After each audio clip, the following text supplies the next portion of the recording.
La Bible nous dit que l'exercice corporel est utile à peu de choses, mais que la piété, l'attachement à Dieu est utile à tout. Frères et sœurs, Dieu veut nous encourager à entrer dans une communion intime et profonde avec lui, mais avec la société actuelle, ce n'est pas toujours facile. On a de plus en plus de défis, la vie va à 100 à l'heure, de plus en plus de distractions, de plus en plus de relations avec les uns et les autres, et notre temps se fait voler.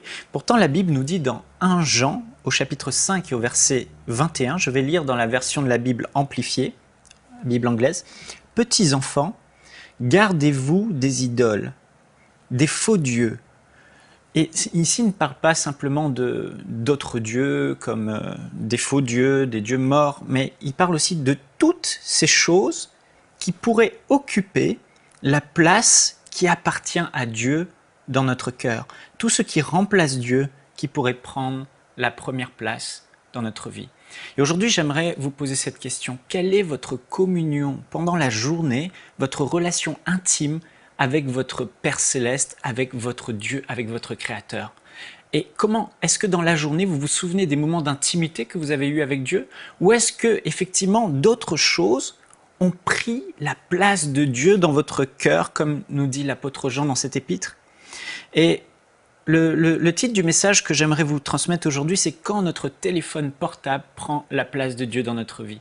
Vous savez, aujourd'hui, on voit de plus en plus, surtout les jeunes, la nouvelle génération, et ça va toucher les générations à venir, bien sûr. On les voit là le soir, dans le lit, ils sont là. Et avant, les gens lisaient un livre, ou avant de s'endormir, ils entonnaient un cantique à Dieu, « Seigneur, je t'aime, Seigneur, je t'adore ». Ils priaient, ils lisaient la Bible. Et maintenant, de plus en plus de gens sont dans leur lit, même les couples, l'un à gauche, l'un à droite, avec leur téléphone portable, en train de scroller leur mur Facebook, avec leur téléphone portable, en train de texter à un ami. Et ce n'était pas le cas avant. Avant, les gens n'avaient pas dans leur poche, dans leur téléphone, toutes leurs relations, qui pouvaient les appeler à n'importe quel moment de la journée, qui pouvaient les déranger à n'importe quel moment. Vous réalisez qu'à tout moment de la journée, n'importe qui peut vous appeler votre ami, vous pouvez appeler votre ami, et cela vole votre temps précieux.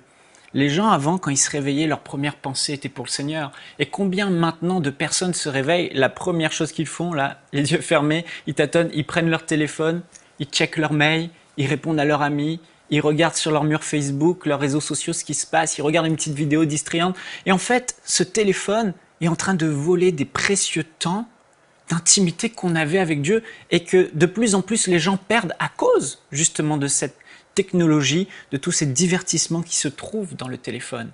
Les gens, au lieu de se réveiller le matin et de chanter des louanges à Dieu, de saluer Dieu, d'inviter le Saint-Esprit dans leur journée, maintenant regardent leur téléphone sous prétexte que dans le téléphone les aide à se réveiller.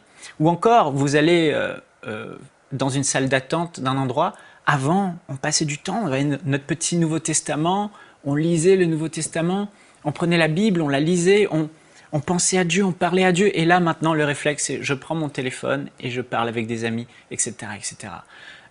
On va au drive, au service au volant, au McDo, et pendant qu'on attend notre commande, avant le réflexe c'était de parler à Dieu, et maintenant le réflexe c'est le téléphone. Le téléphone prend de plus en plus de place.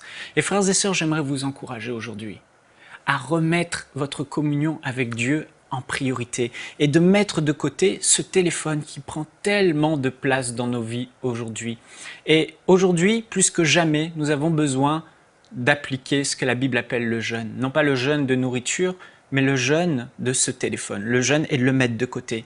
Quand vous avez un temps, plutôt que de prendre le téléphone, mettez-le de côté. Le soir, avant de vous coucher, mettez le téléphone de côté et passez du temps avec Dieu. Parce que notre téléphone portable ne doit pas voler notre temps avec Dieu. Soyons vigilants et jeûnons le téléphone dans le nom de Jésus. Amen.